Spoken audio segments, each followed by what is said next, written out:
Naumula na naman yung kalangitan. Matindi na naman itong init mamaya.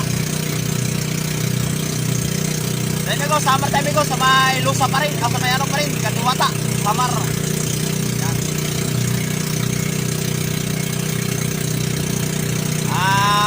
Yun, magandang umaga po sa ating mga solid subscribers dyan at sa mga viewers at sa mga silent viewers natin. Yun, magandang umaga po sa lahat. At maraming salamat po sa nag-subscribe at nadagdagan na po yung ating subscribers. So yun, ikaw. Sana makarami tayo ngayon at para may